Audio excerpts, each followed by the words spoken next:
Okay, guys. Look, first off, last time we had a chat, we didn't touch on the origins of the name. I mean, you all seem to be pretty happy. There's a good positive message with the music, but the name Tragic Earth, it sounds pretty tragic, doesn't it? Kind of fun. Yeah. From the outside looking in, you think it's very negative and that kind of thing. And you know, 2 words, Tragic Earth. You know, it's pretty much the world we live in right now. In terms of all the different natural disasters, you know, religious activity. We won't get too involved in the politics behind it, but all basically just whether it be different things around the world, tragedies and so forth. I thought, geez, this is the world we live in. And it just came to me one day and I thought, you know, yes, it has a negative connotation to it, but really it's the total opposite when you come and see us live. We're there to escape all that, to escape the realities or whatever you may have going on in your life and put on a great rock show and just give it our all every time we hit the stage. So, yeah, in a nutshell, yes, has a negative connotation, like I said, but really it's the total opposite of that. So if you delve deeper into the songs and into the band, you definitely get a much positive message from the band. So. Yeah, I think just to add, it's like pretty much the reality of what it is, and sort of like being, without being the spokesperson for the 1%, it's in a sense representing the lifestyle of the other 99%, I should say. So it's that whole thing is sort of where we're all aware of all the sort of stuff that's going on, and so without sort of speaking on behalf of everyone, it's just sort of relating the sort of lifestyle that we all seem to have into music and song. Fantastic. Now, you're still a new band. You sort of went the other way and sort of developed your act before you hit the live stage.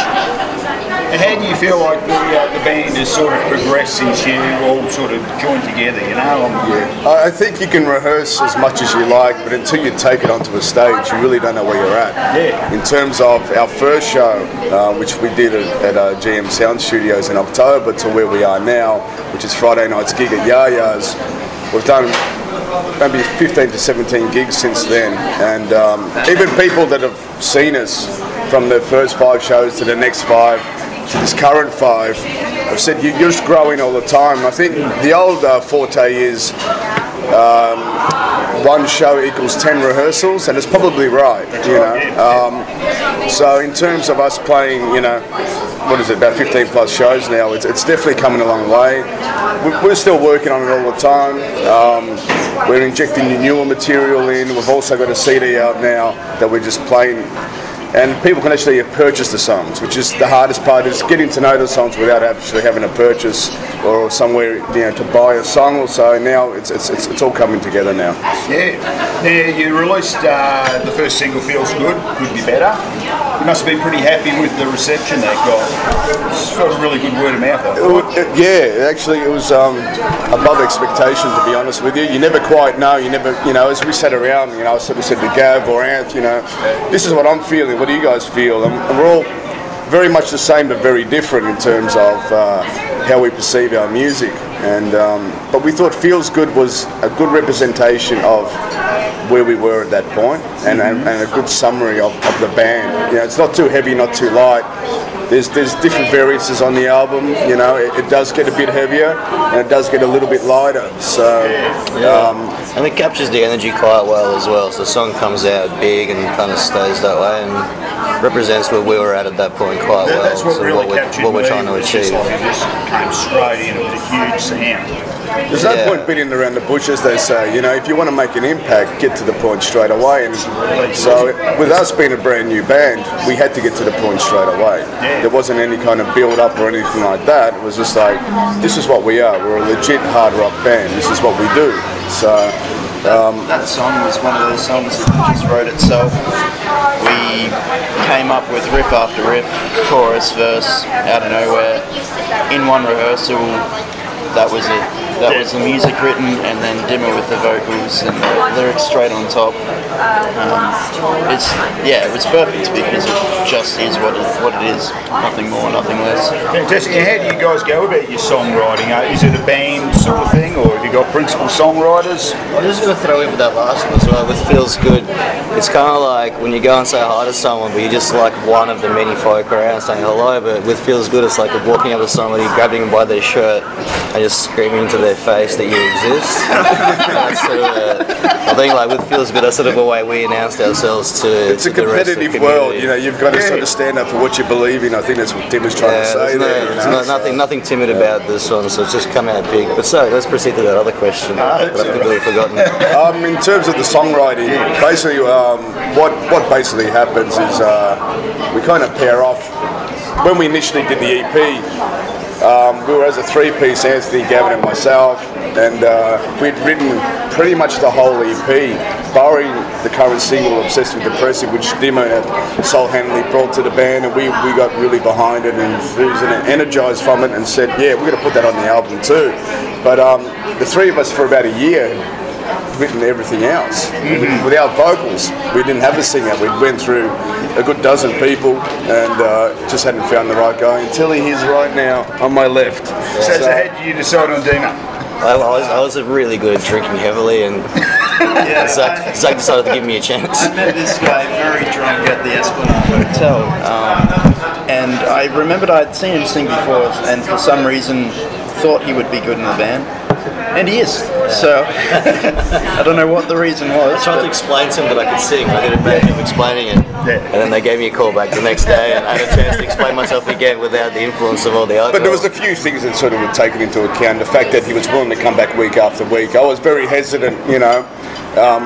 I've been one of the originators of putting this format together, and I knew what I wanted, you know, and I knew the direction of the music and how I wanted to be perceived from the get-go, and I had to find like-minded people, which I have now, which is great.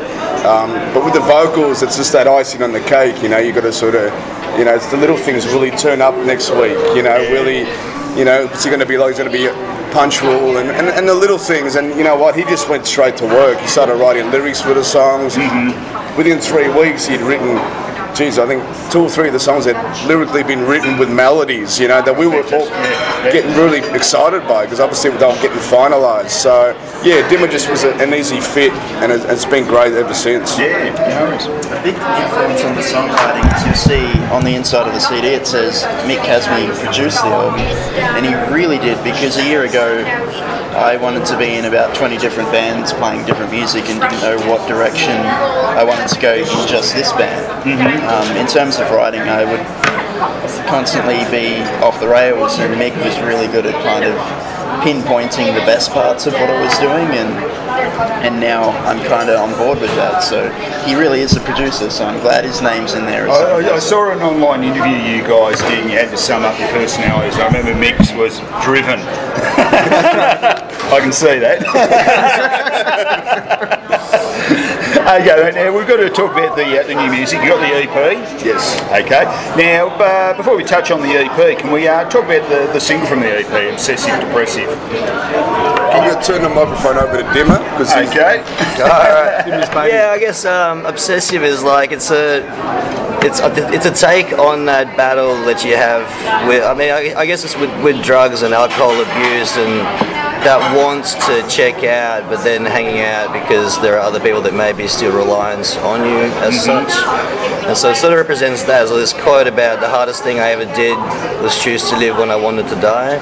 And that's sort of what Obsessive Depressive is about. It's about an individual that's sort of found himself at a point of life where it is just all one big downhill battle. And in this song, that kind of the reliance from outside factors was represented by the 5-year-old daughter, which is essentially just it's one of the many examples that it could be. Just in this case, it works with the song, but that's sort of the message about it. And I guess the message is that as bad as it gets, you can sort of climb out of it one way or another, or find that way to battle through it still, because other people are there relying on you still, even once you've given up on yourself.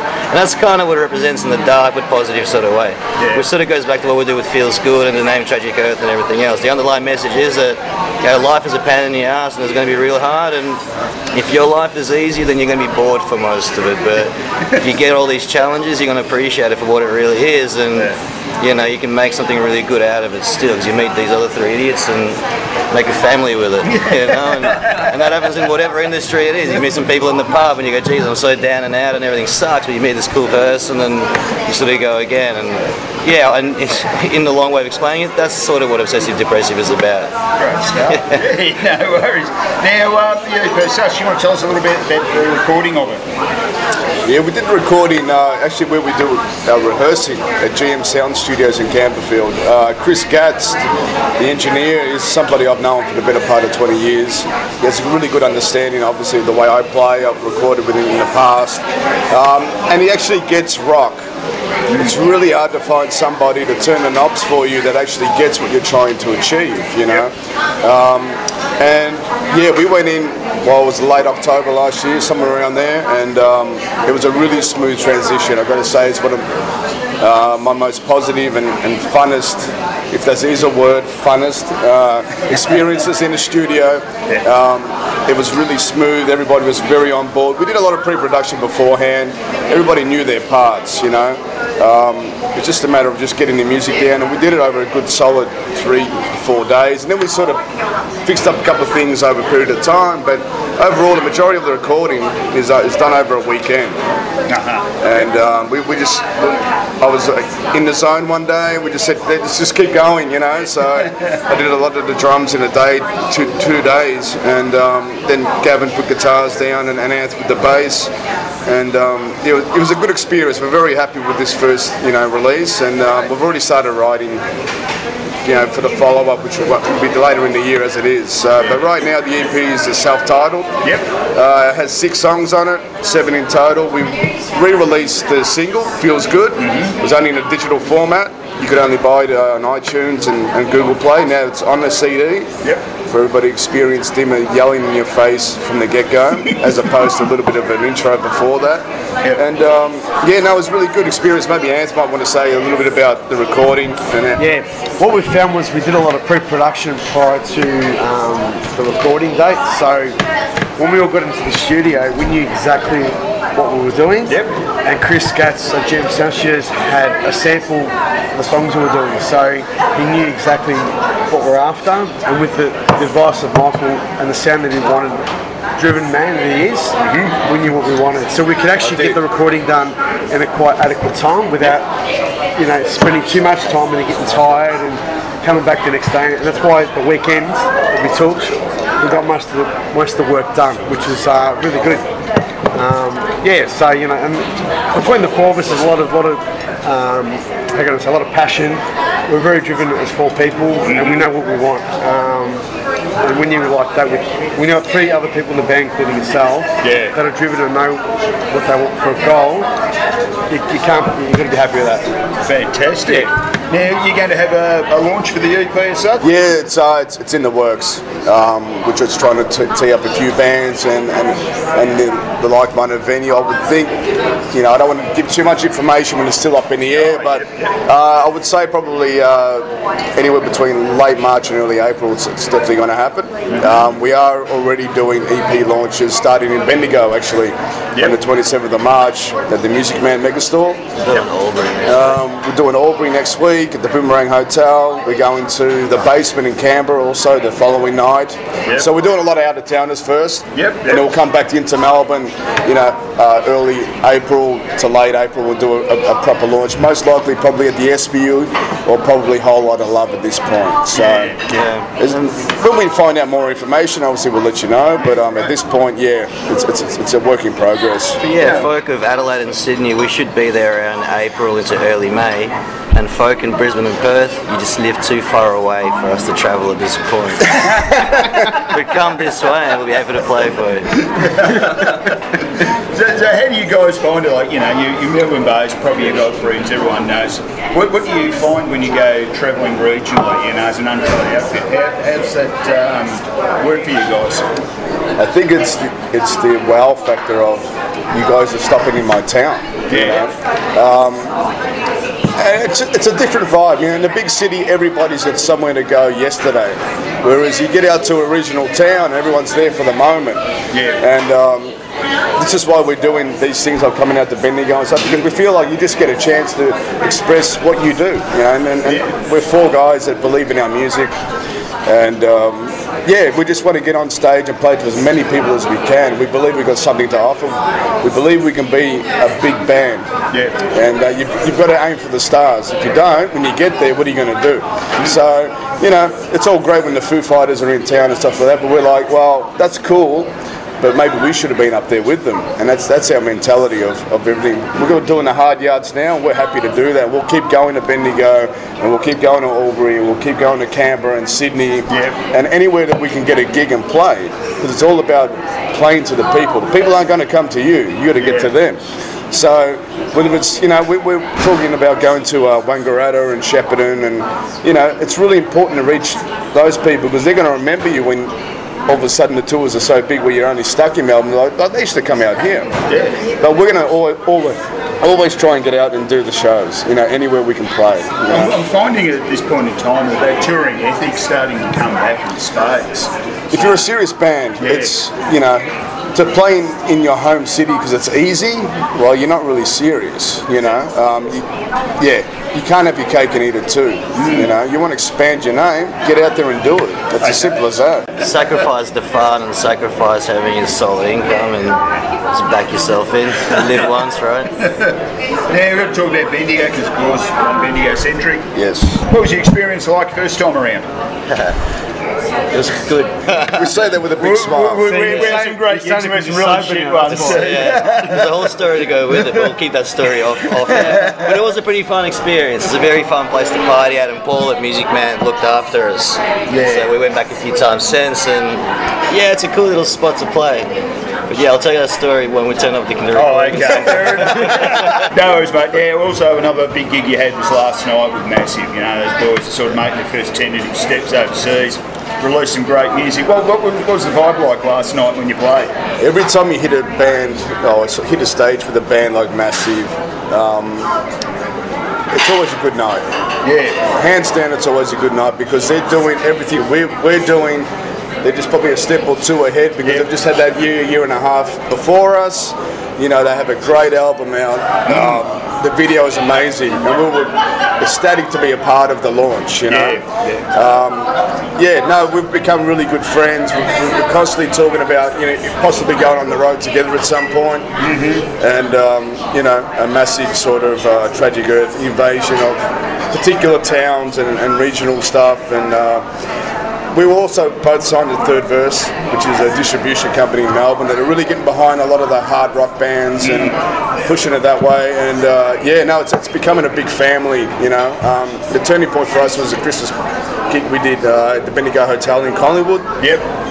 Just a couple of days before Christmas last year, and the vibe was amazing. And we've been playing shows with Tequila Mockingbird and between Massive and ourselves, we're really building that kind of, we hit the road together, we kind of do the same thing, we're all about the same thing, we're just getting on stage and just having a blast, So. Yeah, it was a cool little thing actually. I saw, so the three, Tequila, us, Massive played that gig along with Noisy Whispers, and so next weekend we're doing the Albury Bendigo run. I think Massive are in Sydney, Tequila's in Adelaide.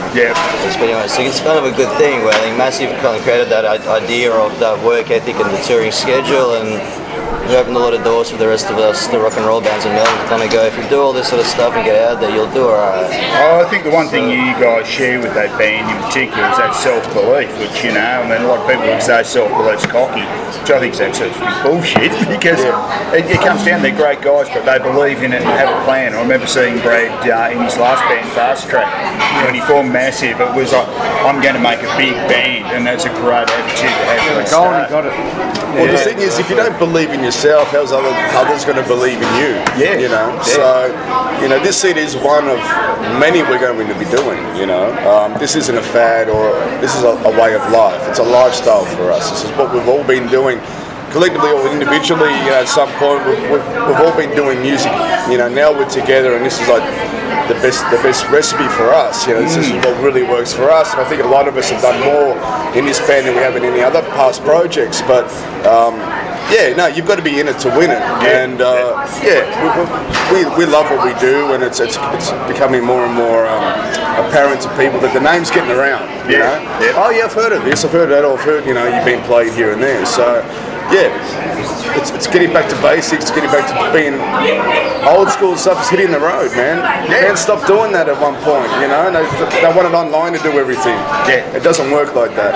You can't get enough street press by doing it yourself. I'm loving the current climate for rock. And it's fun, man. It's a fun show because it's sort of, you've got to get people want to come along and there's something for them to see. Where you get people staying around playing, and at our show you get to see these Zach and Ant potentially kill me on the stage while I'm trying to drown Mick and beer behind me. So music happens along the way. These are all things you're going to see. Zach had a shirt ripped open at one of the gigs, and it's all fun, you know. It's not choreographed as such, but It actually hit me so hard the other night I forgot how to play my solo. But it was a really good improvised solo after that.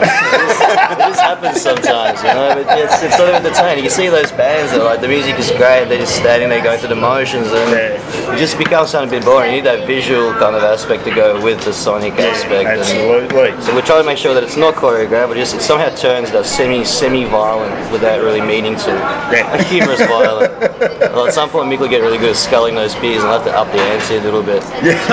Right now I'm wearing them mostly on the shirt, you know, and across the face and in the hair. You know, she's kind of unstable standing on my kit and shaking them all over. But that's, like I said, it's all a work in progress. Sounds good. Now, just one last thing we'll touch on, mate. We'll go back to that family aspect. Is there any bands that maybe our listeners wouldn't have heard of that you work with or like that we should probably hear? You may have already heard them. Destroy, she said. Oh yeah, like those boys. Yeah, amazing guys. We've become really good friends with the frontman, Si. He's come to a few of our shows and he loves what we do, and we're just trying to actually tee up a show with those guys. And I believe they're going to be recording or something. Something new is going to be happening. I don't, you know, at this point with those guys. Who else is the Drop Bears? They're a band that started around the same time as us, I think, and they've been doing some good stuff. Well, there you go. It's a new one for me. I've got to check out.